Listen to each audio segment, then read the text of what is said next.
long can you survive with stage 4 lung cancer? If you or someone you know has been diagnosed with stage 4 lung cancer, one of the most pressing questions is how much time you have left. Understanding this can help you plan and make the most of the time you have. Stage 4 lung cancer is the most advanced stage of the disease, meaning the cancer has spread to other parts of the body, such as the brain, liver, or bones. Unfortunately, at this stage, the cancer is not curable, but there are treatments that can help extend your life and improve its quality. The median survival time for people with stage 4 lung cancer is about 4 months. This means that 50% of patients will live for at least 4 months after their diagnosis. However, survival times can vary widely depending on several factors. Age is a significant factor. Generally, younger people tend to live longer than older individuals. For example, people under 50 have a slightly better survival rate compared to those aged 50 to 64 or those 65 and older.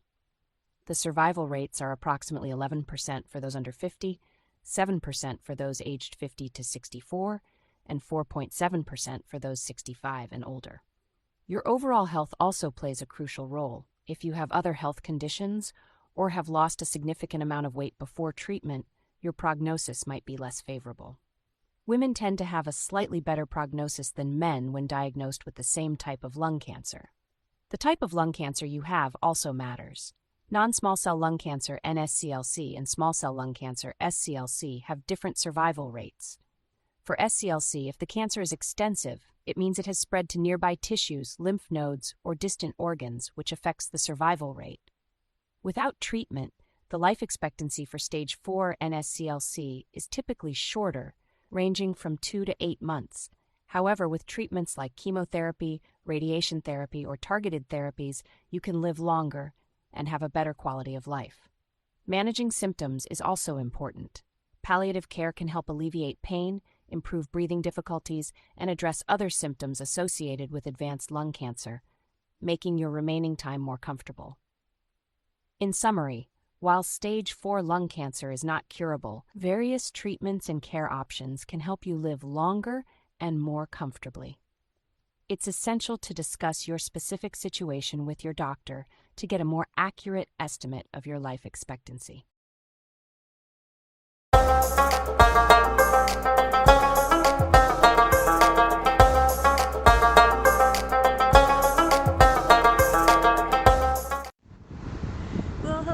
Thank you for joining me today. We're going to be talking about an interesting subject, lung cancer. You're going to be thinking, my God, is she going to be crying and screaming? No, actually, I think it's a pretty big scam. Yeah. There's something about this lung cancer thing we need to all talk about because hold on a second. Excuse me, speaking of lung cancer. Well, I'll have to go through all the information here because at every turn I kept thinking, no, wait a minute, this isn't true, is it? Because how this has been positioned is that lung cancer is something that people who smoke get. So if you're a smoker, you're going to get lung cancer, right? But what they're finding is non-smokers are getting lung cancer, which is also interesting because, well, they claim that smoking is down, but lung cancer is on the rise. Well, how are they covering this up? Well, it's interesting because they're claiming that it's radon, R-A-D-O-N gas in our homes, or secondhand smoke, or even long-term exposure to polluted air. And also, this thing with lung cancer, it's often missed until the late stages. See, I wonder why that is, right? Why are they so confused about who has lung cancer and who doesn't? And then there's a lot of confusing things about this palliative care. That means kind of like the care at the end of your life. So yeah, like I said, it appears like, it doesn't make sense, okay? But before I get started, one thing that dawned on me, this Charlie Kirk thing. Up until recently, it was kind of against the rules of social media to blame the Jews for anything, right? If you made any comment about the Jews, you would get your comments zapped. And people, long term, would call it like JewTube instead of YouTube. And I think how it's happening with this Charlie Kirk thing is everybody is blaming Israel and those Jews, right? Everybody's getting blamed except for those gypsies, right? Or specifically those Eastern European gypsies, right? So it's funny that now everybody seems to be okay talking about it's the Jews that are doing all this stuff. Why is that? Well, because they want you talking about the Jews instead of the gypsies. So, before we get started, let's take a little walk back in time here about when radiation was first discovered. And when radiation was first discovered, doctors, of course, the people in the white coats, right, were wildly enthusiastic about being able to peer inside the body of a living human. But sadly, radiation killed its early pioneers, who had no idea of its dangers. Even as knowledge of radiation's lethal properties became apparent, experts consistently underestimated the risks. One tragic example was an individual named Clarence Daly, who intentionally exposed himself multiple times to ionizing radiation from Thomas Edison's fluoroscope invention. Within a few months, Daly began suffering debilitating fatigue, body aches, and multiple burn-like lesions on his hands. These lesions turned out to be cancer, and that rapidly spread through his body. Daly lost both his arms to these malignant lesions and died a painful death in 1904. Thomas Edison was said to be haunted for the rest of his life by Daly's cancer and death, and refused to have anything more to do with ionizing radiation. But then, of course, in the 1950s, our federal government routinely conducted above-ground testing of nuclear bombs in the Nevada desert and claimed the radioactive fallout that spread through much of the U.S. was harmless. In 2002, the federal government admitted that the radiation emitted from these nuclear weapon tests caused 15,000 American cancer deaths.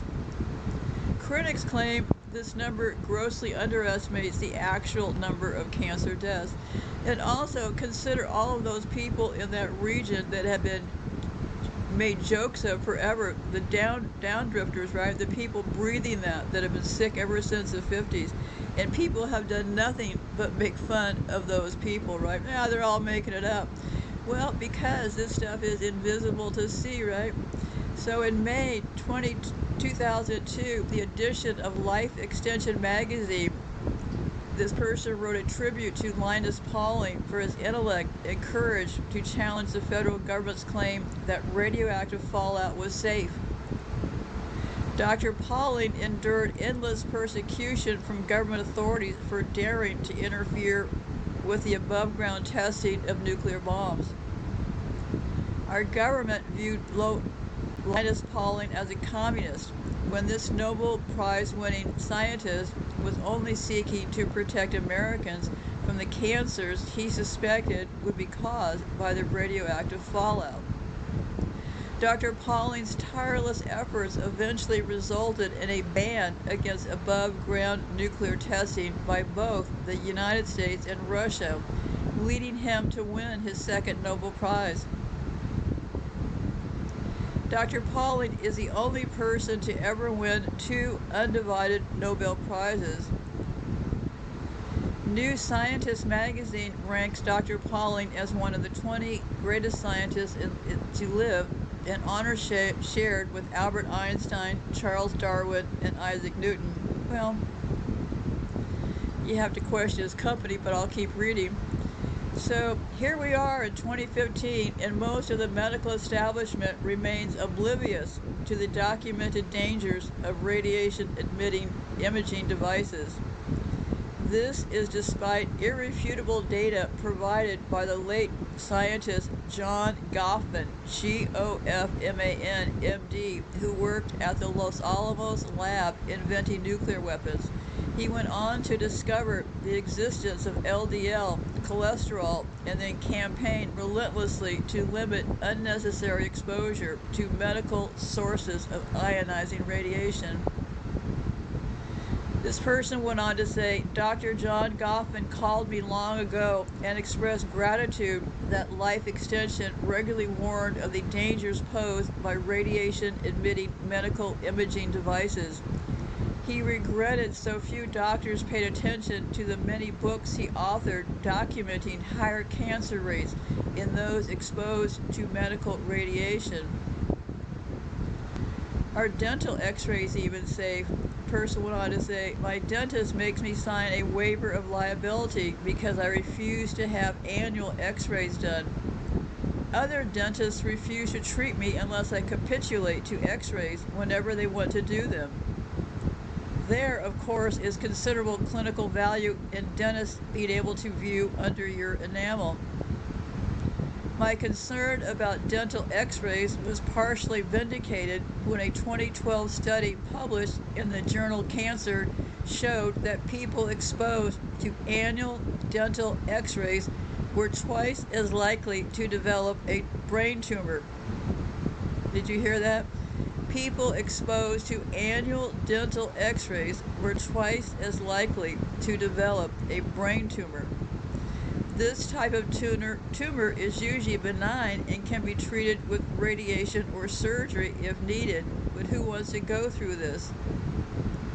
Modern dental x-rays emit less radiation than the older devices and may not pose as much of a risk, but there is little evidence to support the use of dental x-rays in search of occult pathways or blah, blah, blah, blah, blah. So anyways, so yeah, this x-ray business is going to become very important here in a minute because the CT scans is how they discover if you have lung cancer, okay? So it's always zapping with something that's already zapping us, right? So that Dr. John Goffman was a medical doctor, nuclear scientist, and Manhattan Project scientist. He was a co-discoverer of isotopes of uranium and protaxium, the first to separate plutonium in usable quantities, and an early member of the Life Extension Foundation. Dr. Goffman fought to end policies that allow plutonium and other radioactivity from the nuclear power weapons fuel chain to be dispersed into the environment.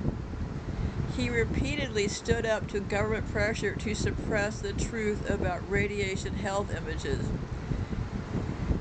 What this is going to be about today is this: they have come up with all of these ways to essentially give us cancer, right? And they're giving us cancer in our own homes by creating the dirty electricity, and everybody basically is getting dirty electricity. It doesn't matter if you have a smart meter or not. The smart meter just accelerates it. So don't be thinking, oh, we don't have any smart meters here, we're fine. No, you're not. Nobody is fine.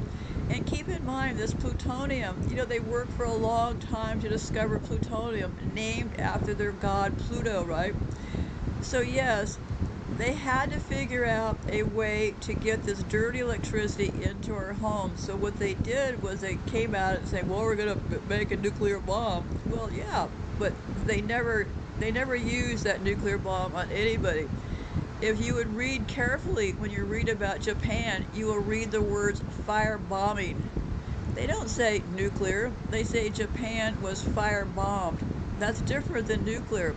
All of the nuclear, and this is just according to me, and you're going to have to evaluate. I could be the craziest person you've ever met, or I could be telling you something that's so groundbreaking, you better sit up and pay attention, because this is exactly how it's working. This is why today, even though there's so-called sanctions against Russia, they're still importing it today. They avoid the sanctions. They have to keep that plutonium flowing into this country because that's part of the added benefit of being in this country. But everybody in the world is getting hit with all of this nuclear stuff, right? Everybody. Don't confuse the issue.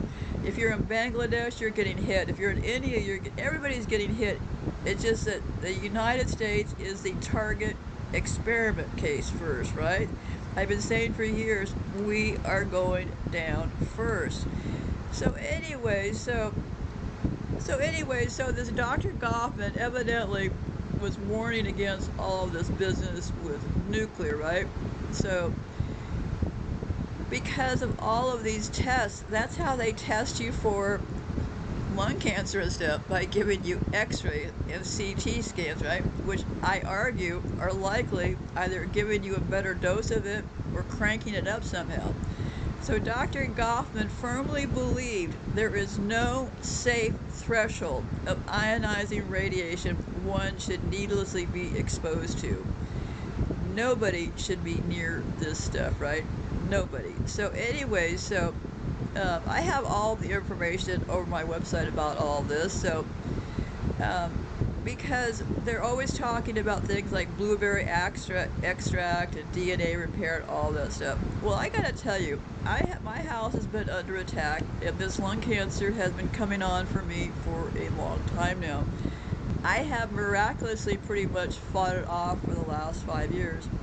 5 years ago, I got the first indication, which was the burn mark on my face. And now I figured out that most people that get exposed to like a Chernobyl or places like that, they end up with what's called an electrical burn on their face or their hands or some exposed area. Well, I've had the same burn mark on my face for going on 5 years now, and it only recently started getting a lot worse. And I gotta tell you, talk about pain. That one little mark, that electrical burn, is so painful. So that's one thing you're going to want to look for. And I believe I got that mark because when they hooked the transformer up to my smart meter, I went through an experience that I've already talked about where I closed off a room, and by being exposed to that closed off room, I got the biggest hit. I mean, it came really close to killing me. And that was the biggest hit of the plutonium or whatever you're going to call it in my home, by closing off that room. So if I said this once, I'll say it a million times. Do not close off rooms in your house. It is very, very dangerous. All that EMF and stuff builds up into that space, and that makes it very, very dangerous. So anyway, so let me get back on track here. So I recorded all this in the past. So if you're just tuning in, I apologize. I'm not going to be able to go blow by blow because I've been recording this stuff.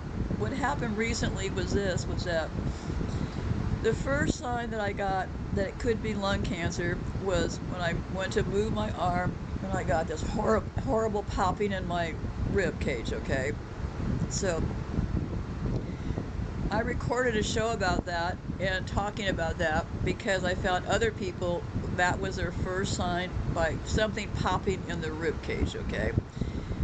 So then recently, I was feeling okay, and I did too much one day. So here's the moral of the story. If you ever get to the popping in your rib cage, never from that point on strain those ribs, okay? Be very, very careful. So just because you're having a good day doesn't mean, I'll launder these heavy blankets in the washing machine, which required me leaning in and pulling out heavy blankets, which triggered it even worse. So anyhow, so what happens is that then once you trigger that mass in your system, then it makes things a whole lot worse. So, and then you have a harder time recovering for it. So I don't want to try to make this confusing because I recorded all this in the past, but I'm going to just keep reading here because otherwise I don't want to start interjecting too much. So anyway, so let's talk about these imaging, okay? And sometimes you'll find that they'll claim that something is non-ionizing when in reality it's ionizing, okay? So they're starting to really move the words around. So I have a whole list down below for you to take a look at. I would say, well, I would avoid them all personally, but this isn't about what I would do. This is about me sharing with you what I know and hopefully helping you to make a more informed decision yourself. So the CT scans are by far the most dangerous, and they're the ones that they always want to get on people's heads and stuff, right? So CT scan is the first line imaging tool in emergency departments because it is fast and detailed. You might get a head CT for a stroke, sudden severe headache, or head injuries. You might get a chest CD for suspected pulmonal or embolisms. You might get an abdomen, or you could get a whole body CT. So anyways, so they claim is to detect and monitor stroke, brain bleeds, tumors. So because they use it as a first line of defense in emergency rooms, I would suggest being relatively careful of what procedures you have done. So, because you can get it for, if they think you have just about anything, you can get a CT scan. And there is some screening for lung cancer, but it's really not much. I think a lot of this is a pretty big trick. So what they do is people are usually rushed into these CT scans because if the patient is conscious and able, the staff usually will give you a brief explanation saying, we're going to do a CT scan to check for bleeding, clots, or whatever. So in life-threatening situations, the scan is done under implied consent because the benefit of a rapid diagnostic outweighs the small long-term radiation risk. So they're saying already that, well, hey, we think it's a rush, so we're going to give it to you, right? So this is where it can get pretty tricky, right? Because you don't want to be going around and necessarily getting these things. So, and they also, anything that they do in such a rush. And there's also a lot of very interesting things because CT scans in emergencies are quick. So the radiation risk is real but small. But according to the CDC, and this is just basic maternal mortality in general of women in the United States. So this is what you have to factor in first, okay? In 2021, U.S. maternal mortality rate was about 33 deaths per 100,000 live births.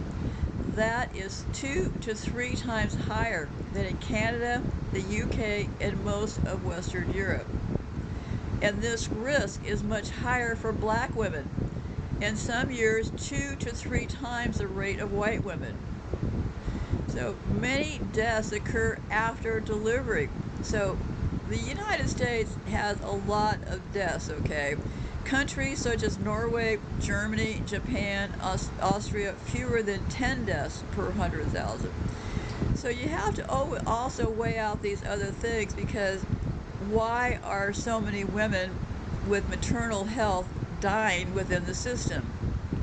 Well, I went to look for answers to what do they claim is causing lung cancer. Well, they have some interesting theories.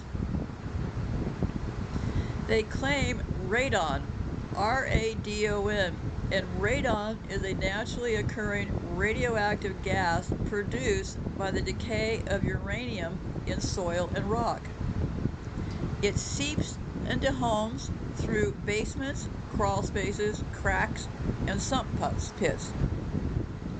Outdoors, it is diluted and harmless, so the risk comes from sustained indoor exposure over years from radon, right? So, of course, the U.S. Environmental Protection, or EPA, has some different levels of radon which are okay to have in your home. But they say that long-term exposure above this level is associated with a higher lifetime risk of lung cancer. So is it the radon? Well, they say that newer, well-sealed, energy-efficient homes can sometimes have higher radon levels because they trap soil gases indoors. So they claim that areas with uranium-rich bedrock are parts of Canada, Czech Republic, Finland, Iran, and China also have higher radon in their homes. In many countries, 5 to 10% of homes exceed the national action level. But the absolute risk is still small on an individual level. So what they say is The EPA now estimates that radon exposure contributes to about 21,000 lung cancer deaths per year in the United States. But that risk is much higher in smokers. But even for non-smokers, long-term high exposure increases lifetime risk. So, but then they also go on to say that, well, the most U.S. regions, only a minority of homes, about 7%, exceed the action level. So they say, well, you should test your home for this radon. Testing is inexpensive and simple.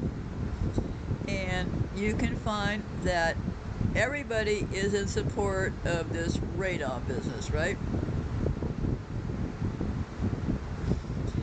Also, what happens is CT scan can provide valuable diagnostic information, but at a cost. They deliver ionizing radiation, a known human carcinogen. The radiation breaks chemical bonds in tissue molecules, which freeze charged ions that can damage DNA and ultimately increase the risk of cancer. This is the goal, to destroy our DNA. Just wipe it all out, right? And that's why they came up with plutonium. It is the best way to physically destroy our DNA. They haven't done a lot of studies. CT scans in children should be approached with extreme caution. Many large studies have demonstrated a strong link between childhood CT scans and cancer later in life. So the irony of this whole thing is that they're treating you for something they say that you got from uranium or radon or whatever they're coming up with, right? But to test you to see if you're coming down with this, they give you a CT scan, which emits high amounts of ionizing radiation that could also damage your DNA and create mutations that can lead to cancer, right? So what comes first, the chicken or the egg, right? They've admitted the National Cancer Institute estimates that at least 15,000 cancer deaths will occur as a result of CT scans just in 2007. So, and here's where it gets tricky, because remember, the CT scans are what they need to tell you if you have cancer. Well, welcome to America. Consumer Reports magazine now urges patients to ask if their doctor has a financial interest in a diagnostic imaging center. It should not come as a surprise that when physicians invest in a CT scanner or other radiology equipment, they then have a financial incentive to refer more of their patients for CT scans and other imaging tests. Consumer Reports urges all patients to question their doctor when a CT scan or X-ray is ordered. Now, isn't that something? They're actually doing that, right? Consumer Reports conducted a survey and found that only 4% of patients prescribed a CT scan had the knowledge to say no to their doctor. This prompted one enlightened doctor to state that patients need to take the lead in questioning whether a CT scan or X-ray is even necessary. A 2012 study was done by a medical professional who worked with patients undergoing abdominal CT scans. This study found that less than 50% understood that those scans could actually cause cancer. Another study revealed that 9% of emergency room physicians said they knew that CT scans increased cancer risk. This widespread ignorance amongst professionals on the front lines of medical care is actually alarming. Until doctors get up to speed on the risks posed by radiation-emitting imaging devices, patients need to assert control and not capitulate to the exaggerated fears doctors instill to persuade patients to undergo unnecessary CT scans, X-rays, or other diagnostic imaging tools involving ionizing radiation. A study presented at the 2011 meeting of the American Academy of Orthopedic Surgeons provided clear evidence of why CT scans and other medical diagnostic imaging tests are being so overutilized. Excuse me. It turns out that 35% of imaging tests are being done by doctors out of fear of lawsuits. In other words, if sued by a patient and zealous personal energy attorney for malpractice, doctors need hard evidence showing the patient was aggressively diagnosed as well as treated. So here's where we get to the lung cancer part. It's been historically stigmatized. For decades, lung cancer was thought of as a smoker's disease. Many cancer centers built their education materials and support programs first for breast, prostate, colon, and childhood cancers. So people who never smoked often find no brochures, few support groups, and a focus on smoking cessation rather than on the needs of those already diagnosed. Many patients describe feeling as if they had to learn a new medical vocabulary, navigate insurance and treatment options alone, and explain repeatedly that they never smoked.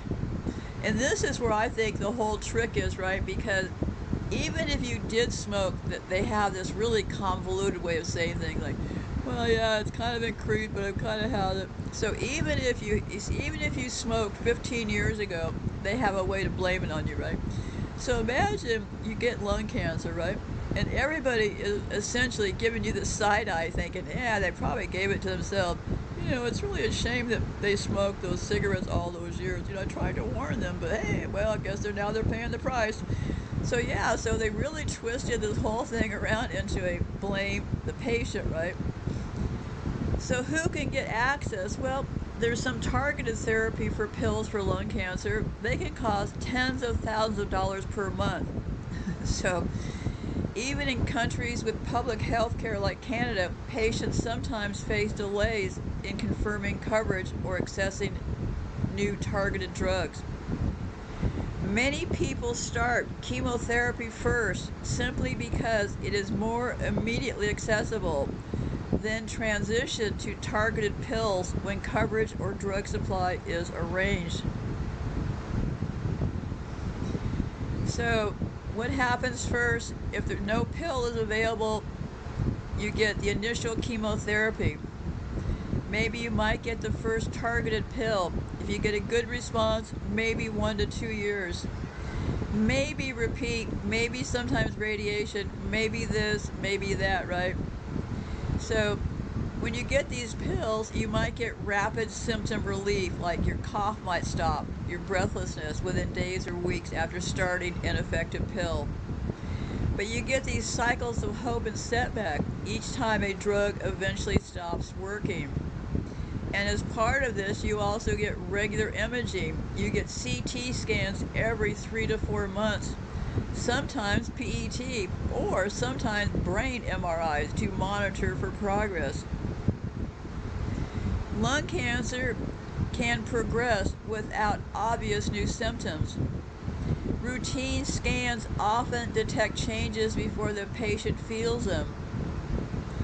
So this makes, in the sense that it is a sneaky disease, it underscores why routine surveillance is standardized once a diagnosis is made. Patients often report that the most difficult period is at diagnosis, telling children and family, learning new terminology, trying to understand treatment choices. Peer support, in person or online, and well-informed friends or neighbors often become essential for childcare, transportation to appointments, cooking, and daily household tasks. When a cancer center lacks disease-specific materials or navigators, patients may feel as if they're on their own. The scarcity of lung cancer-specific support and education materials is being recognized as a barrier to care. Modern advocacy groups are now pushing for better patient navigation services, financial access programs for targeted therapies, updated educational resources that reflect the needs of never smokers and the role of targeted drugs. See, isn't that interesting? I listened to a few dozen survivor stories, and these survivor stories were very interesting. And each story I listened to, and I put a bunch of them down below, each story I listened to, I learned a little bit more. Like one woman was describing, she never smoked in her entire life, and she was describing how isolated she felt because everybody assumed that she was sick because she had smoked, right? So there's really something really insanely sadistic about this whole lung cancer thing. So this confusion and sense of abandonment are unfortunately common among lung cancer patients, especially the never smokers. There's a lack of early detection programs and of visible disease-specific support resources has contributed to late diagnosis and unnecessary suffering. No, I would say it's all on purpose, right? Because what happens once they figure out you have lung cancer, your days are numbered. You're talking months, not years, right? It's a very specific timeline, right? So what they do, and this is just according to me, and I'll go through more data here, and you're going to have to decide for yourself. I think on purpose, they push these people off, and by the time they figure it out, well, it's just too late. So sorry, so sad, too late for you. And everybody is looking at you like you're the one who did something wrong, right? That is the perfect crime, when you can deflect all of the blame back on the actual victim, right? So they claim that lack of early detection programs and of visible disease-specific support resources have contributed to late diagnosis. Well, of course it has. Treatment advances, now means that timely diagnosis and good care coordination can prolong life for years. No, when people go through all of these care things, we're only talking about a few years, okay? When they get these supercharged pills that do more than the chemotherapy does. So if you're getting the chemotherapy and you get put in one of these trials, they'll give you these experimental pills and stuff. Yeah, it will stop it for a year or two. But you're going to still be dead in a couple of years. That's the reality, right? What it's going to do is drag it out even more, and I'll show you why in a minute here. So what they do is they have this thing called palliative. That's just a word for the care, right? So then they cooked up this word called palliative chemotherapy, and I thought, well, what is that? Well, what they did was they just combined two words, in my opinion, to trick people to get more chemotherapy. So, but technically, palliative chemotherapy is not intended to cure the cancer. The aim is to slow the disease, reduce symptoms like pain or cough, and sometimes prolong life. It's usually offered when the cancer has spread to stage 4 or can't be removed surgically. So, curative chemotherapy is given with the hope of eradicating all cancer cells. Palliative chemotherapy accepts that the disease is still likely going to progress. So, here's where it starts to get confusing. Informed consent is required. Doctors are supposed to explain the goal, expected benefits, and the prognosis. And palliative care teams often join the conversation because their focus is on comfort and quality of life. But here's where it gets misleading. Now you're going to have to decide, is it misleading on purpose? I think it's on purpose, but let's take a look. The word palliative comes from palliatere, meaning to cloak or to ease symptoms. not everyone understands that it implies the illness is not curable. People sometimes hear palliative care and think of hospice or end of life only, whereas in modern medicine, it refers to supportive care that can be given alongside active treatment. So many patients then focus on the fact that they're getting chemo, which they associate with fighting the disease. Doctors sometimes emphasize symptom relief as buying time and may avoid blunt statements like this cannot be cured, hoping to protect morale. In some cultures, prognosis discussions are softened or deferred. Families may ask clinicians not to give full details. There's a health literacy gap. Medical jargon, response rates, etc., can make it hard for patients to grasp the intent. So, are patients typically aware their time is limited? Studies show awareness varies. In some surveys of people receiving palliative chemotherapy for metastatic lung or colorectal cancer, 30 to 50% believed the treatment might still cure them. That's pretty high, right?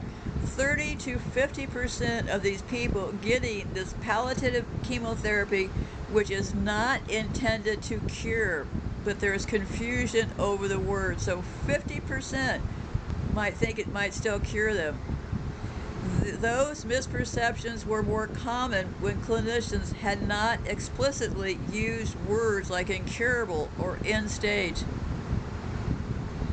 So good palliative oncology practice tries to combine honesty about prognosis with hope for comfort in meaningful time.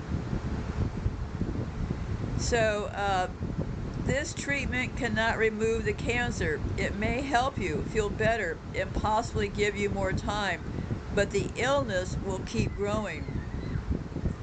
So what they do is evidence shows that when palliative care is integrated early, as in some lung cancer trials, quality of life improves, and some people even live a little longer. So they say it's reasonable to ask your doctor directly, is this chemotherapy meant to cure me or to control symptoms? What is my expected time with and without it? What side effects should I weigh against the possible benefits? So palliative chemotherapy almost always implies that the disease is not curable. Ideally, doctors make that clear. However, misunderstandings are common because the word palliative is unfamiliar, and the word chemotherapy is often equated with cure. Clear, repeated discussions can prevent confusion, but they hardly ever happen. So, why would you give somebody chemotherapy at the end of their life? Well, they came up with a reason, right? Near the final weeks or couple of months of life, for example, with advanced lung cancer, oncologists often face a decision whether to give another cycle of chemotherapy or to stop active treatment and focus only on the patient's comfort. I say they give them a zap of chemo, and that refers to one or more infusion or short course later in the system. So what are the guidelines for that? Well, many oncology societies recommend avoiding chemotherapy in the last 2 to 3 weeks of life because of the harms, the fatigue, the nausea, the infections, the hospitalizations almost always outweigh the benefit. But in U.S. and European cancer registries, 10 to 20% of people with advanced lung or colon cancer still receive some chemotherapy within the last month of life. A small minority, up to 10%, receive it in the last 2 weeks of life. Occasionally, it is given because the patient and family hope for a little more time or symptom relief, or because the disease was progressing rapidly and the next scheduled cycle went ahead before it was clear that the patient was entering the final decline. So, most chemotherapy for metastatic solid tumors take weeks to show effect. So once you get that chemotherapy on that solid tumor, it can take weeks to show effect.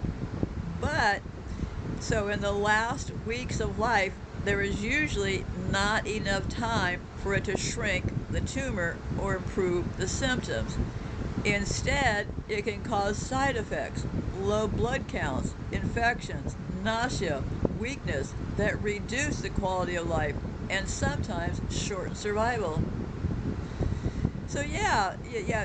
So a pretty good percentage of people are getting it up to the end, which means they're suffering more to the very end, right? In the final stages of advanced cancer, most patients either stop chemotherapy altogether or at most, one additional cycle in the last month of life. So they say routine guidelines advise against the last 2 to 3 weeks. But they're still getting it. I have the whole list down below. A lot of people, 1 in 5 still receive chemo, 20% still get it. Yeah, a frightening number still get it. Where are they getting that idea from? Well, I would suspect they're getting that idea from those doctors, right? Well, we've never found that it really works that well, but in your case, it may work for you, so let's give it another try. So, anyway, so yeah, they know it doesn't work in the last weeks of your life, but yeah, they're still going to give it to you, right? Because the word chemotherapy, many people equate chemo with fighting to cure cancer, because that's how it's portrayed. Yeah, they're always fighting, right? Fighting to cure this cancer. Well, why don't they come up with a way to stop getting the cancer, right? And the word palliative in everyday language, it is vague or it is associated only with hospice. Some do not realize it signals non-curative intent. Clinicians may focus on the logistics of treatment and side effects and soften discussion of incurability in order to preserve hope. And also, remember, they're giving this information to people who their brains are getting a little rattled by this point, right? So misunderstanding leads some patients to choose further chemotherapy close to the end of life, believing it will extend survival meaningfully. This can delay timely use of palliative and hospice services, which usually improve quality of life at the end. So yeah, so they use asking patients to repeat. Yeah, they have all these things you can do, but the bottom line is a lot of people don't seem to be getting the message. And if this larger percentage of people aren't getting the message, one has to really consider the source, right? Because system-level metrics, many cancer centers now track the proportion of patients receiving chemotherapy in the last 14 to 30 days of life as a signal that communication may be falling short. You think so? Yeah, so anybody getting the chemotherapy in the last couple of weeks of their life are for sure getting the wrong information, right? And here's where the money is. Roughly, I'm not going to go through every penny of it, but roughly the drug alone can cost $10,000 to about $25,000, okay? So if they get you to do that last shot, basically what it meant was your quality of your care for that last period may be $25,000. But if they get you to take that last shot or two of chemotherapy, it jacks your bill up to about $50,000. So yes, there's a huge incentive for them. Now they can say, well, we're professionals in white coats. We don't do things like that. We make our decisions based on the science. Trust the science. Well, personally, I don't trust any of these people or their science, but hey, you gotta do you, right? So, anyway, they don't find, they do not find evidence that doctors routinely say this will cure you, but they hear vague things, treatments to help, rather than gonna cure, right? So, incentives in the U.S., the infusion margin can reinforce a tendency to offer one more cycle. So, yeah, I don't think it's a communication error. I think it's just like they always do that, right? Okay, so here's the facts. Let me see. This came from a Medicare thing, getting medical spending in the final 30 to 60 days of life. Okay, last 30 days of life, the average total health care spending is 15,000 to 25,000. Last 60 days, I don't know about that. Anyway, so basically it doubles. So if they convince you that, well, this may improve it, oh, you want to hang around, talk to your loved one. And these people in these interviews said the same thing. They were willing to take the risk because they had young children and they wanted to stay around to reach certain milestones of their own. So how did this all get started? Well, in the 80s and the 90s, they started pushing the secondhand smoke. See, they started off blaming the smokers, right? Then in the 80s and 90s, they started blaming the secondhand smoke. And campaigns emphasized that the threats to children and non-smokers was not outside, but in their own living rooms. Now pay attention to this, because I've been saying all along, the killer is inside our houses, right? So, they emphasize that the threat to children and non-smokers was not outside, but in their own living rooms. They use phrases like, "you're bringing the danger home," or "the smoke inside your home harms your kids." They echoed the inside of the home idea. Campaigns sometimes highlight the most dangerous air a family breathes may be indoors, not outdoors. Gee, they're just kind of highlighting what I've been saying, right? And let's not forget about formaldehyde. So, these hazards are often literally in the walls, paint, pipes, and carpets, the lead, the asbestos, the mold, the pesticides, and the formaldehyde. Public health officials have sometimes used language like a hidden danger inside your own home. COVID-19 and other respiratory infections made clear that most transmissions occur in households and workplaces, not from strangers in public places. Messages sometimes focus on precautions inside homes, ventilation, masking when a family member is ill or testing. Some commentators use the phrase figurative when the cause of harm lies within the system itself. They talk about preventable medical errors in hospitals, overuse of opioid prescription in routine care, marketing of ultra-processed foods leading to obesity and diabetes. In these cases, the killer is inside the house, means the threat comes from the very system meant to keep people healthy. The phrase can grab attention, but in formal public health communication, it's used sparingly because it carries a horror story connotation. Most agencies prefer wordings like hidden danger in the home or the risk is already indoors. So the killer inside the house image captures the reality that some of the most serious health threats, smoke, radon, lead, infections, even unsafe medical practices, do not come from strangers or foreign enemies, but from our own living environments and health care systems. Couldn't have said it better myself, because doctors are still so fuzzy about lung cancer. So, the first sign you need to take care of is when you feel something in your ribs. And I didn't have overly crazy coughing, because I only noticed the coughing when I would be doing shows, because if I wasn't talking, I wasn't coughing, right? So there's kind of a jingle to that, right? Stop talking, stop coughing. So anyway, so yeah, so here's how it also gets crazy, because doctors are trained with single organs. In other words, your lung doctor doesn't mess with your psychiatric doctor stuff, right?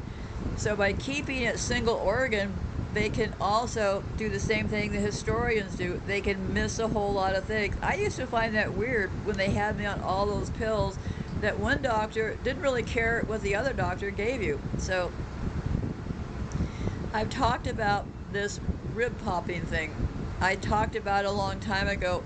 Unfortunately, I can't remember. It's been like in the last year. But now I'm for sure in the full stage of stage 4. So at the time, I had this thing, this pop in my ribs, and then life went on. Like I said, I have not spent time sitting around figuring it out just as it comes up. Well, it came up again recently. I overused my arm, and it was time to see what my current status is. So once you get to the cancer stage, they do know things. The trick is they don't want everybody wise to the lung cancer and EMF connections. So during that time that I was talking about, I did a show sometime in the last year talking about cigarettes and how smoking cigarettes was actually a trick. And there have also been groups of people getting sick in this country, people in my age group getting sick. There was a pocket of people getting Parkinson's disease. And what happened was the whole population was getting Parkinson's disease, and all these people were trying to fight against it because of all the pollution in their local area from years of having some factory there or something like that. Well, guess who isn't getting sick? Well, the smokers, which is pretty incredible when you consider how much pollution they actually put on current cigarettes these days, right? Because cigarettes these days are loaded with harmful chemicals and sugars and all that kind of stuff. But even with all of that, the people that continued smoking cigarettes were not getting sick like these other people are. And so when I did that show about the smoking thing, I thought, well, because when I first started trying to use marijuana as medicine, I was decarbonizing weed. All you have to do is take regular marijuana and you decarbonize it. And once you decarbonize it, then you could add it to your food or do anything you want with it, okay? So at first, I was decarbonizing the weed. And then I moved to the distillate, which is like a pure form of weed. But anyway, so when I did the show about smoking cigarettes, I thought, hey, wait a minute, I'm really getting this cough. And I hadn't really related it all to this cancer stuff at the time. So I thought, well, wait a minute, I still have some organic weed in my cupboard that I had from when I was making it into these decarbonated, putting it into food. So I started, I use my nighttime routine. So at nighttime, I shut off the computer and everything, and I take the liquid, which is the distillant, liquid weed, and then I started smoking weed. And so I started smoking this organic weed. So I think that has had a huge impact because my cough has not gotten worse over time. It's pretty much been stabilized. So anyhow, so first I had the pop in my ribs, and I thought, well, this is likely lung cancer. I talked about it. Then a week or so ago, I pulled my arm, and all of a sudden, my ribs literally the next day were like they were on fire. It didn't happen when I was overusing it that day. It happened like the next day. I felt like my ribs had been punched in. Well, so then I went looking further. Because, like I said, I've had no interest. I'm thankful that I have plenty of work to do, because it would be terrible to be sitting around this much pain and not have something to do, right? So, anyhow, so what happens is this, is that I don't believe they really know how many people are actually dying of lung cancer. They think it's like the third leading cause of death, but I think there are so many other things that people are getting, and I am convinced that heart disease and cancer, especially lung cancer, account for the majority of deaths. But here's another one to consider. Medical errors are viewed as an important contributing factor, but not recorded as a separate top-line cause. So I think that a lot of things get overlooked, and I think that lung cancer for sure is getting completely overlooked. Because here's how it started. Uh, Early awareness, 1970s to 1990s. Specifically 1970s to 80s, individual studies and malpractice investigations show that some deaths were caused by hospital-acquired infection, medical mistakes, and diagnostic errors. And then there was a study in 1991 under Harvard that 4% of hospitalizations involved an adverse event. And I don't know, they really don't have a lot of numbers, but they claim that maybe 44,000 to 98,000 die in a hospital each year due to preventable medical mistakes. And I would say that that number is probably kind of a little bit too low. So anyway, so the top two causes are essentially heart disease and cancer, okay? Heart disease remains the number one cause of death, cancer second, okay? But lung cancer is the top cancer killer because people get killed quicker from lung cancer mainly because they don't get recognized early enough on. So they claim that recognition of the problem has evolved. But anyways, in lung cancer, delayed imaging and misattributed symptoms are among the most significant preventable contributors to late stage presentation. So I think what happens is they want to make it seem like only people who smoke get lung cancer. So basically what happens is that they'll ask you, well, did you smoke? And if you say no, they think, well, it got to be something else, right? So I believe, and you can have every belief that you want to have of your own, I believe that there's a certain amount of trickery that's going on here, right? Because in order to even get care, a lot of times you got to have prior authorization, right? And then you got to have, that could take weeks to get taken care of, right? And then every state is different. Every state is different about how long it will take you to even get in and get these screening. And here's where the kicker is. Routine screening, or those CT scans, is not covered for never smokers under current national guidelines.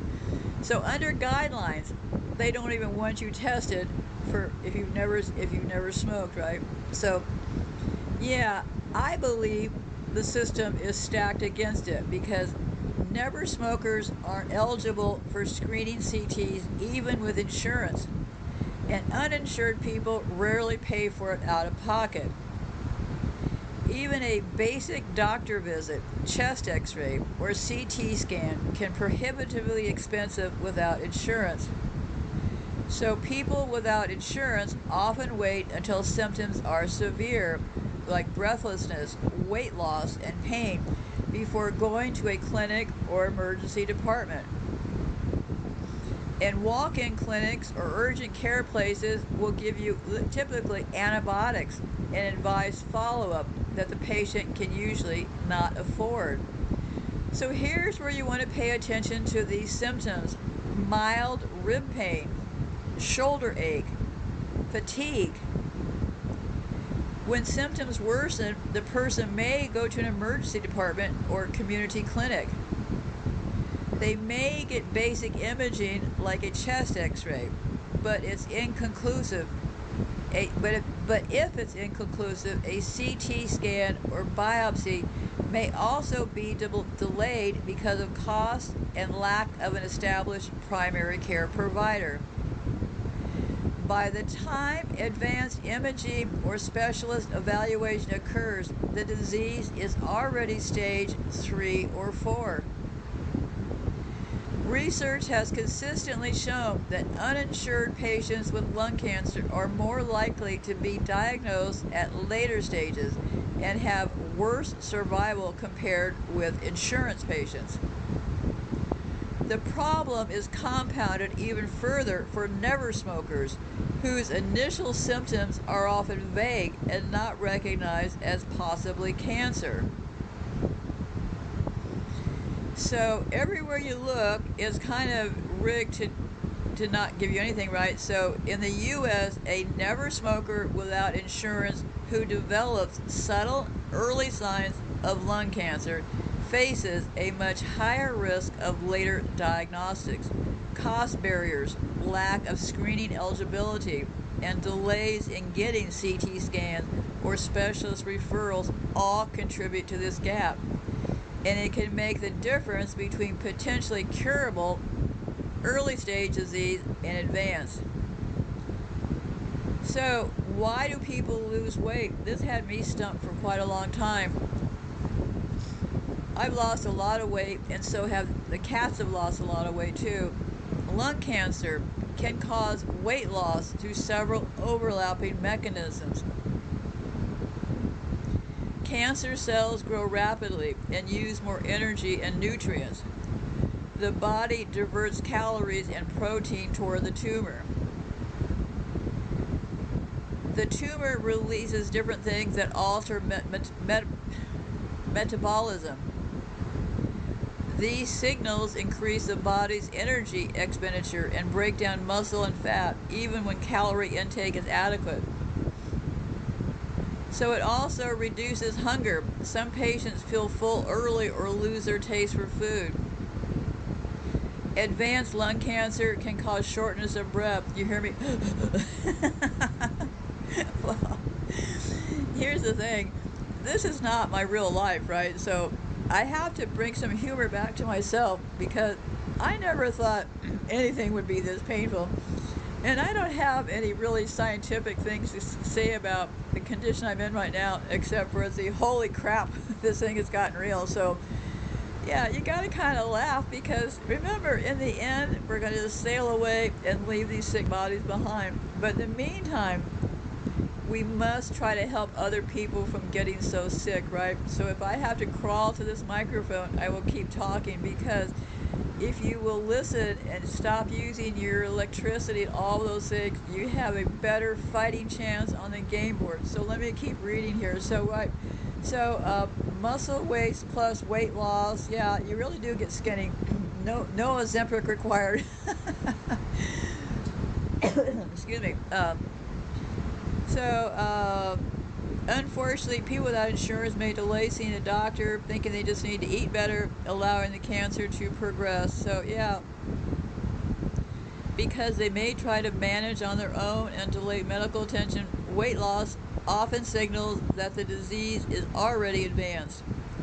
By the time they present to a clinic or ER, the weight loss plus pain or breathlessness imaging often reveals stage 3 or 4. And even at that stage, people don't get tested, right?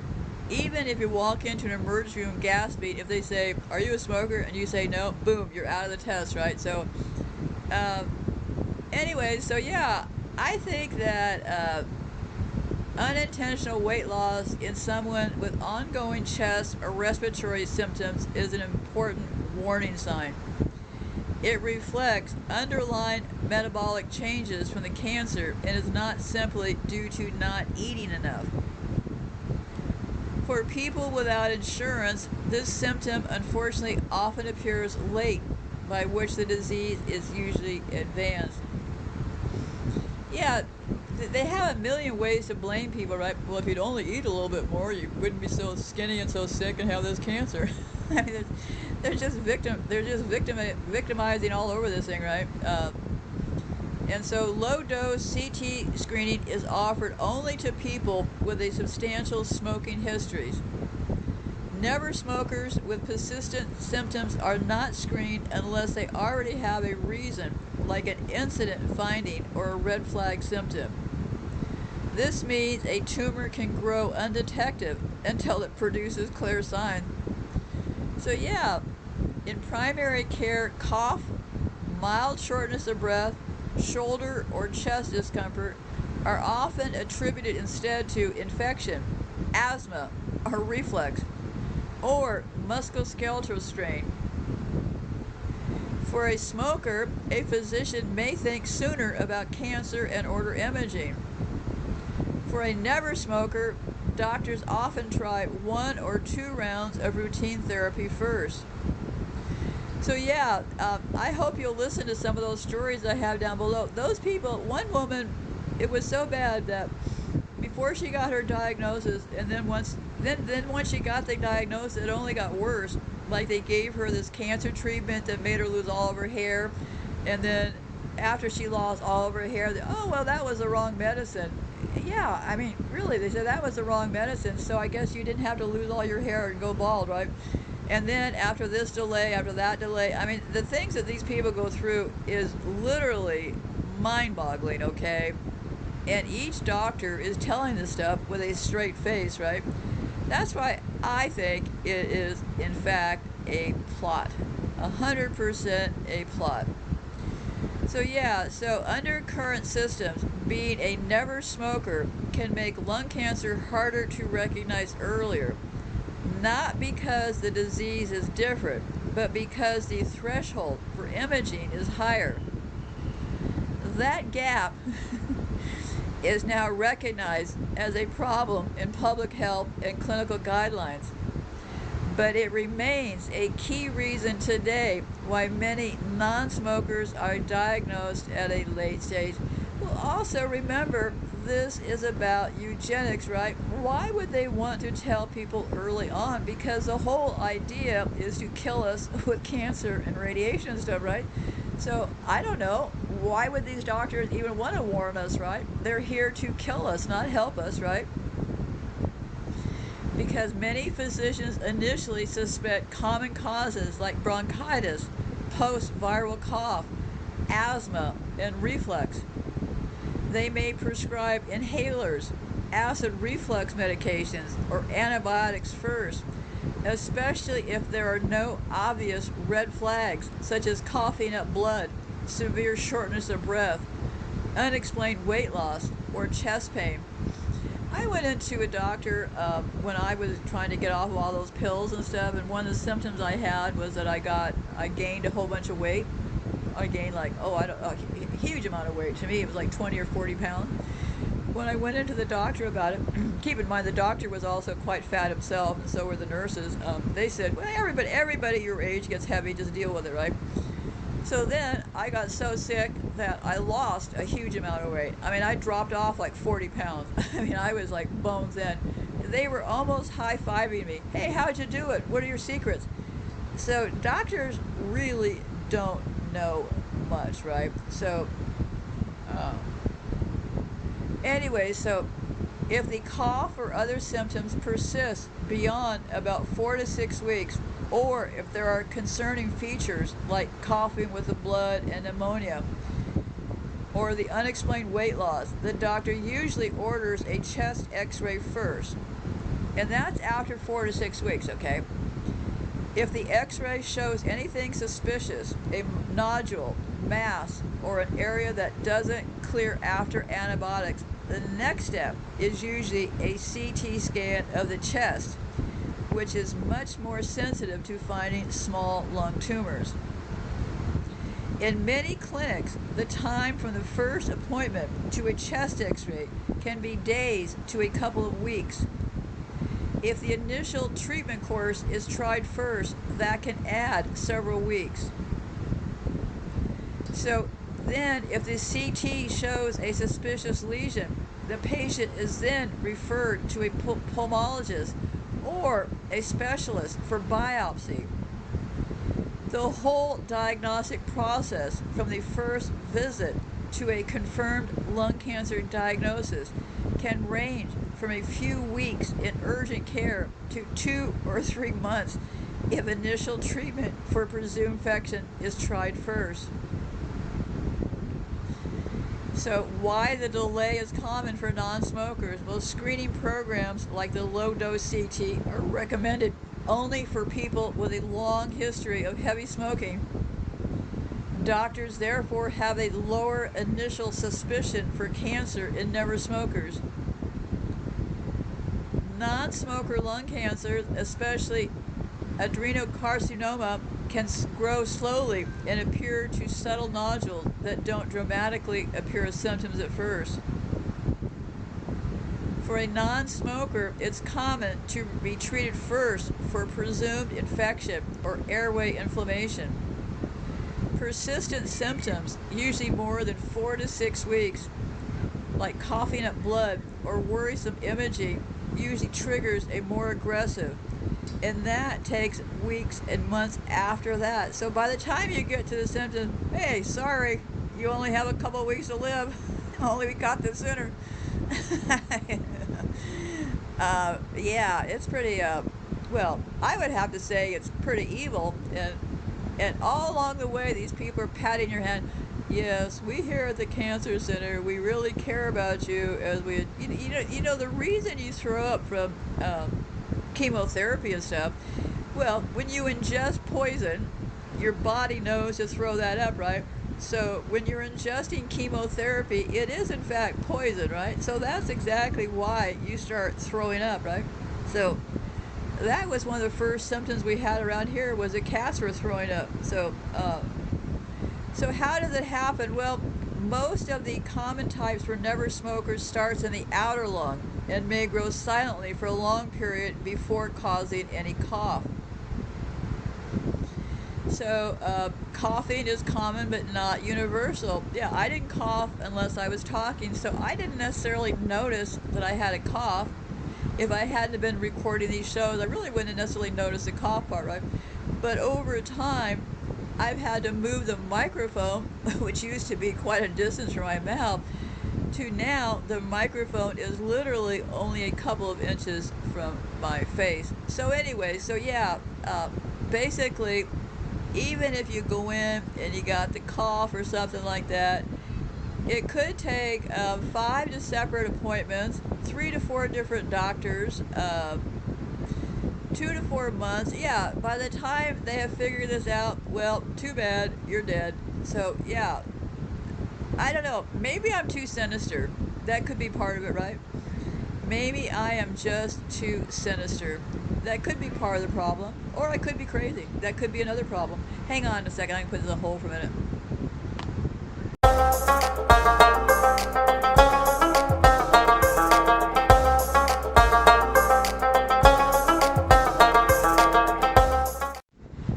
Okay, there's also this thing about they can do some sort of testing to see if you have some genetic alteration, and you can get some special pills for that. I don't necessarily trust any of it, but it is an option. So certainly if you're thinking about, if you think, well, if I get lung cancer, I'm going to rush to a doctor, well, that would be another option. They can do this testing. I certainly hope that you have tons and tons and tons of money before you go to a doctor. They have this new plan, and what they're doing now is they're signing you up to medical credit cards. And how it's getting tricked is this, is that, let's say you're in the dental chair under anesthesia, they'll say, hey, you can't afford all this care, but there's this new plan they have. Do you want me to check and see if you can apply? And people say, yeah, go ahead and check. And what they don't realize is they're not only just checking, they're actually signing you up for it at the same time. Quite shady, but yeah, they're coming up with these medical credit cards so that way the hospital can get all their money, and then you can be on the hook for huge credit card debt. So be very, very careful of all of that. Remember, I think the whole goal would be to try to learn to do your own first line of defense for yourselves. And keep in mind, the people that sell these things that I'm now taking, like the organic weed and also the distillant, these people may not stay in business forever. This economy is shrinking and going crazy. So if you're thinking about, you might consider getting care down the road, well, I would be considering what you're going to be buying right now. Don't put it off until you think you're going to need it, because at some point, and I do not mean this to be drastic or hyperbolic, but at some point, everybody is getting hit. If you are in a weaker condition, yes, you're likely getting hit. Doesn't have to do with whether you exactly have a smart meter hooked up to your house or not. It's inside of our environments, and I've gone over and over and over about all this stuff, all that formaldehyde, all the toxic ingredients inside. I believe 100% the killer is inside the house. And what a devious plan, right? Everybody thinks that they're going to be going around and looking at those chemtrails and stuff, and really you should be looking at your house. So they're saying now that 20 to 25% of lung cancers worldwide occur in people who have never smoked. Well, that's because Most people live in houses, right? Most of us are living with a roof over our heads. And on this game board, people have a hard time with this. Well, we gotta have electricity. We gotta have a roof over our heads. Well, of course we do, but they don't have to be toxic like how they are, right? They don't have to have formaldehyde all around us, right? Because right now, there's no accepted screening strategy for people who never smoked. So their cancers aren't discovered until symptoms appear, often at the advanced stage. And that's why I have a link down below. It's called Big Banks Found a New Way to Trap You in Medical Debt. I would be very, very, very careful because I think it's all been cooked up. Because, of course, they have to divert from the number one cause, which is really inside of our home. Because for a long time, we've known, they say that smoking tobacco is the number one risk for factors developing lung cancer. Well, if you got the first part wrong, you got the rest of it wrong, right? The Center for Disease Control reports that in the U.S., cigarette smoking is linked to about 80 to 90% of lung cancer. Using tobacco products such as cigar or pipes also increase lung cancer. But what about other smoke like marijuana? Can smoking cannabis also help get you lung cancer? Well, of course they're going to say, well, relying on marijuana alone as treatment while avoiding or delaying conventional medical care seems kind of foolish, right? Well, it's the only thing they're going to be able to give you that's going to stop that nausea, right? The reason they kept marijuana classified the same thing as heroin is because that way they could not do any trials on it because it would just be too dangerous to test, right? So they did do one test. I did find some marijuana testing, and yes, cannabis has a remarkable effect on the pain, nausea, sleep problems, and decreased appetite many cancer patients experience. And there are some pretty good studies. According to one study, 95.9% of participants reported an improvement in their condition with the use of cannabis. So they haven't been testing for a very specific reason. They will tell you not to smoke marijuana because they tell you it's all about cigarettes, right? Which is really not the truth. So if one piece of information is wrong, then the rest of the information is suspect, right? Because number one disease, heart disease. Number two, cancer. And number three is unintentional injuries, which is accidents, overdoses, and also doctor misdiagnosis. Top three causes of death. Heart disease and cancer together account for nearly 40% of all deaths in the U.S. So, many of these top causes are chronic diseases influenced by lifestyle, according to them, right? Smoking, diet, activity, alcohol use. Blame the victim all the way, right? So, so they come up with this really convoluted way. If you go to look for yourself, what you'll find is you'll say, well, gee, smoking is down, but lung cancer is up. And they'll say, well, we adjust it because there's more people living longer. I mean, they come up with this mind-numbing explanation for why lung cancer is up and smoking is down. But anyway, so I don't agree with any of these statistics, but I have not hidden them from you. They're all down below for you to take a look yourself. Personally, they kind of made me a little bit dizzy. It was so circular. But anyway, so the diagnostic happens because non-smokers do not get diagnosed in time. When you get the rib or the chest pain, typically appears when a tumor invades the chest wall or metastasizes to the bones, which can weaken the ribs. And according to them, the second leading cause after smoking is radon gas. Now you can of course get a radon detector if you want.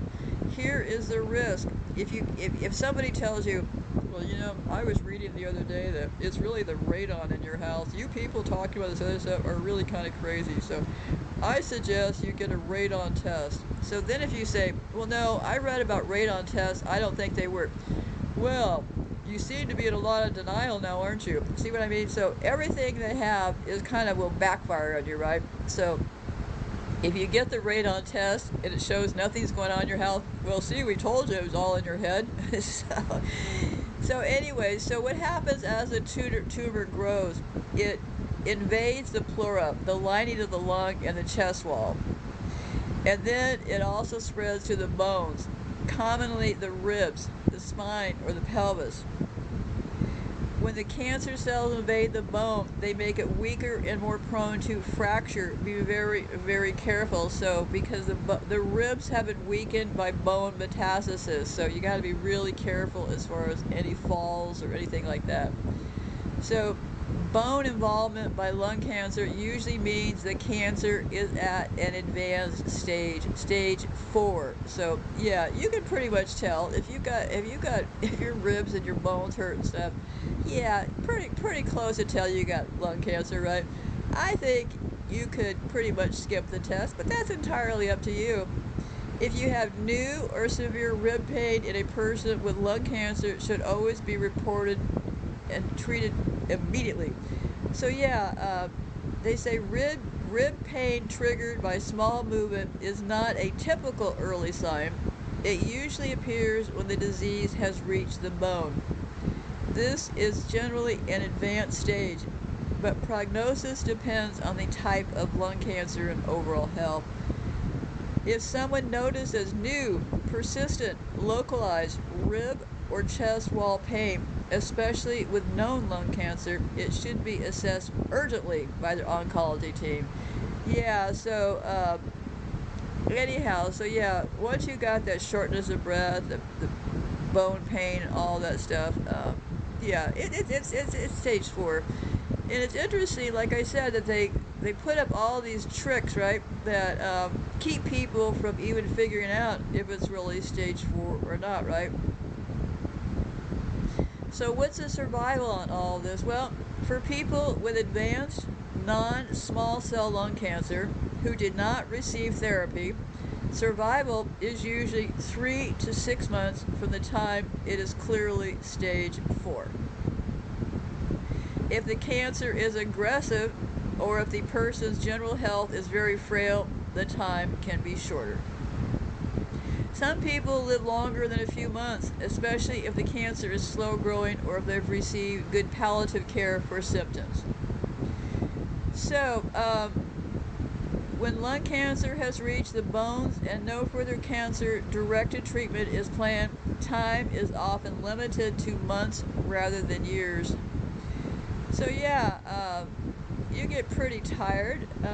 I'm not like sleeping during the day, but I'm different because I know what's happening, right? So I wasn't like, it didn't just happen and I was blindsided by it all, right? So I kind of had an idea this was my path, but I really didn't know until just now that it really is, in fact, lung cancer, right? Because when I talked about it the last time, I just thought, well, it sounds like it is. But now, 100% it is. And let me tell you a little bit about the air and why you want to have open air windows during the winter time. And people will say, oh my gosh, how could I go with a winter without heat? Well, I'll be going into my 4th winter without heat. And I gotta tell you, I look forward to winter because it just feels better. And here is the reason why I think. It has to do with the air density. The air is cooler, and the drier the air is, it tends to be less conductive than hot, humid air. On hot or humid days, the moisture and ions in the air can increase conductivity, making EMFs and dirty harmonics from wiring more noticeable to sensitive individuals. In warm weather, air conditioners, fans, and refrigerators cycle more often. These devices use motors and switching power supplies that inject more dirty electricity into the lines. Cooler days, lighter grid load, fewer spikes, and transient traveling through your home wiring. Because the first couple years I used a window air conditioner in the room here, and it stopped after a couple years, and I decided not to use it because the fresh air is so much better. And also, if you're in a place that's just insanely hot and humid, then yeah, go for an air conditioner in the window. But if you can get by without it, don't use it. So anyway, so heat and humidity also stress the body. When the body is stressed, sensitivity to the EMFs often increases. Cooler air improves circulation and reduces stress hormones. So yeah, in cooler, drier weather, static charge can build differently on the body and surfaces. This can change how you couple with EMFs from wiring, sometimes reduce the tingle or stress effect. So yeah, they say that for years, for decades, lung cancer was correctly but narrowly defined as cigarettes. Yeah, they've been lying about this smoking thing for years. And this is the catcher. There is no accepted screening strategy for people who never smoke. And I looked and looked and looked because I really had a hard time even thinking this was even true, right? There is no accepted screening strategy for people who never smoke. So their cancers often aren't discovered until symptoms appear, often at an advanced stage. And that says it all, right? Many people and the public still unconsciously equate lung cancer with smoking, which can delay diagnosis in people without a smoking history. So yes, I would have to say it is the plant, not the bug in the system, right? And if you want to stay warm this winter, last winter Costco came out with these Sherpa coats. I have one listed down below. It's like this big Sherpa hoodie thing you could wear. I actually waited until they went on sale last year, but that was kind of a mistake. If I were to do it again, I would have bought them earlier and not waited until they went on sale because they're about $25 per unit right now. And I actually make mine into like a sleeping bag. I put one on, and then I put one on the other way up my legs, so when I'm sleeping, I'm kind of like bundled into like a little. If you get all the stuff closer to your body, and also, if you invest in not using your electricity, every little bit will start to clean up your air. So I bought like this dryer rack, so I don't use my dryer that often. And actually, the dryer rack helps your clothes to not get so punished. But just something simple like a $20 dryer rack, it will pay for itself the very first month for not using your dryer. And if you pick up some really warm clothing like these Sherpa hoodies and stuff, you will be fine. You will make it. The first winter, I had the hardest time because I wasn't sure why I was doing it. So I had a really bad attitude about it. I was complaining to myself constantly and making myself miserable. But the last couple of winters, I am totally on board because you start to feel so much better. Now, I'm not being delusional. My time is very, very limited. But I will have to say that is what they plan for everybody. I am merely the little canary in the what do you call it, the coal mine. I'm the canary trying to chirp to all of you and say, look up, pay attention. It's inside of your home. The killer truly is inside. Be safe.